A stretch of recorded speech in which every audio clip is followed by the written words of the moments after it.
Welcome YouTubers back to one of my videos. Hopefully this helps somebody out. I just went ahead and picked up a manual grinder, a manual valve cutter to reface the valves. And it's really easy to use, but it didn't come set up.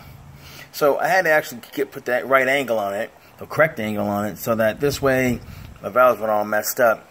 And essentially what I ended up doing was taking a brand new valve and putting it in the machine, figuring out which angle I needed the actual cutter to be at, and then I locked the cutter down and secured it.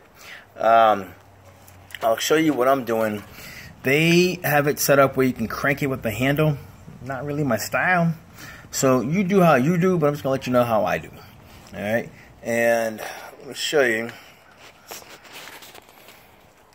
I don't know if you can see this. And of course I can't flip over the damn camera now. I could before. Not gonna focus. Of course it's not. Y'all can kind of get the gist and see this thing is definitely needs some refacing. It's got some pits on it. It's just not a clean finish. So essentially it's leaking like hell. Alright. You know what the hell your valves look like, so they ain't gonna look no different than mine. Hopefully I can actually get this to view where I'm gonna be working. Alright. So here's my valve cutter. I went ahead and bolted it down. It's just two Phillips head screws that go from here to here. The cutter is here. This little nut right here. You can actually loosen it and turn this to whatever degree you want. There's a little line on here that lines up with the line they put on the actual adjuster itself. When the lines meet up, it's supposed to be 45 degrees. Unless my valves are completely different degrees, that shit was not 45 degrees. So I went ahead, I stuck my valve in there, alright.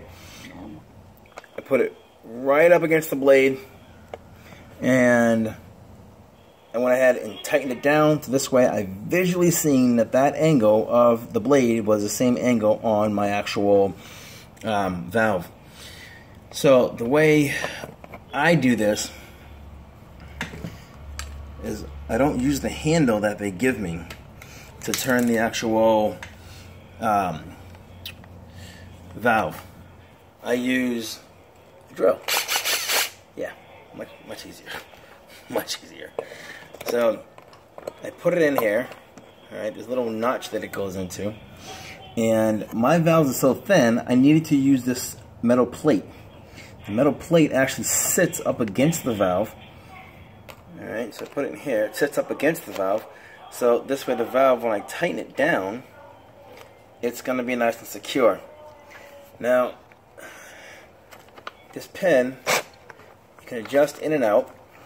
Alright, most importantly, you're going to want some type of cutting oil. I am using a regular, full synthetic motor oil that I use on my jet skis because that's where these valves come from. That is the oil that I have. That's what I'm using. And it seems to work just fine. I saturate it, put oil on the valve stem where it's going to be spinning, as well as on the valve head. Okay.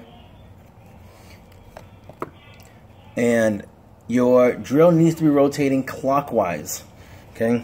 So I get the actual valve seat very close to the blade, but I don't actually make it touch. I go ahead and turn on my drill, and I get it a little bit closer and closer so I hear it start to cut. Leave it there for a second. Right. Get a little closer. I can see my valve seat, right, or the valve face, excuse me, cleaning up. It's getting nice and shiny. And I can also see how much material is coming off on the blade. Alright. Now I stop. I put some more oil on there. Oil is extremely important. Alright. I put it close to the blade again. Alright. I can still see that there's some dirty marks on my actual valve face. And it's still cutting. You cannot rush this. If you hear it cutting, let it cut. Do not jam it into the blade. You're going to cut more off at one time. You you'll see the valve face cleaning up more and more.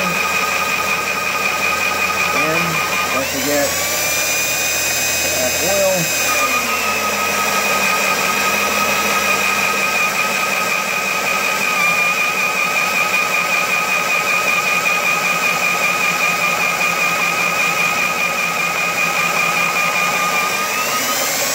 Alright, I'm just going to visually inspect.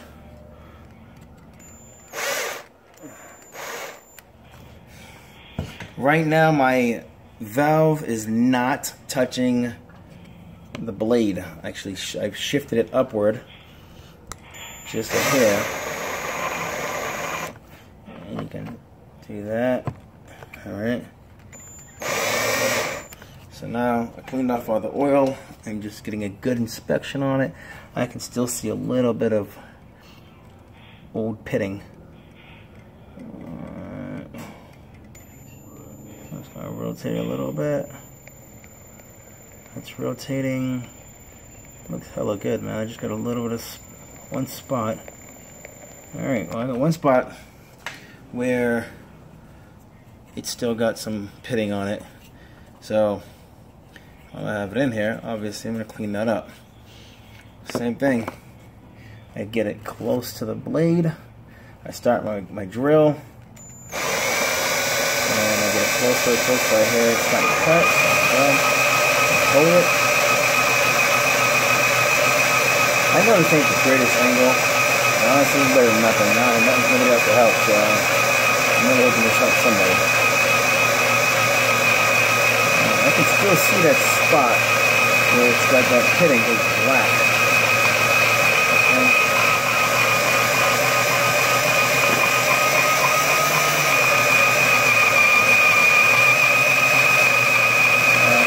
I don't see it much anymore.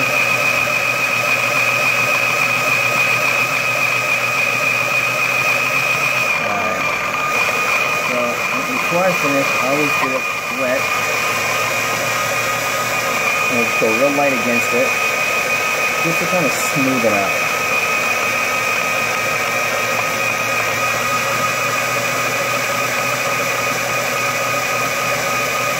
And that's up. And release the screw here. There's another screw right here which holds the actual valve. I pull out the plate and pull out the valve itself. All I'm doing, just so y'all know, I'm literally just cleaning it off with a rag. Alright, getting all the oil off of it.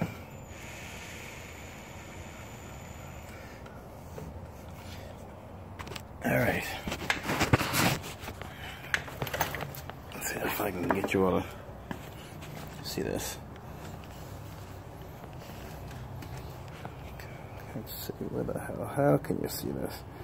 Alright, y'all can see how it's shiny there. Apparently my camera wants to focus on my beautiful face. Alright, let me take out the book. Alright, so y'all can see. If I do it, damn it. Let me see. It doesn't work on it. Alright, so you can see how it's shiny. Alright, I can tell that there's no pitting. Obviously, it's right in my face. My camera is not focusing on this very well. But I don't see anything on here. It's all nice, smooth, just like a brand new valve. And that's it. Alright. That's how you reface your valves. Like I said, not the best cameraman. I'm not an octopus, but hopefully it helps somebody. I'll put my email address in the comments. But it is Joker, Joker. The number is 271-2005 at yahoo.com. Again, that is Joker 271-2005 at yahoo.com. If I can help you out in any way, honestly, I'd like to save you some time, help you out. My name is Will. Later.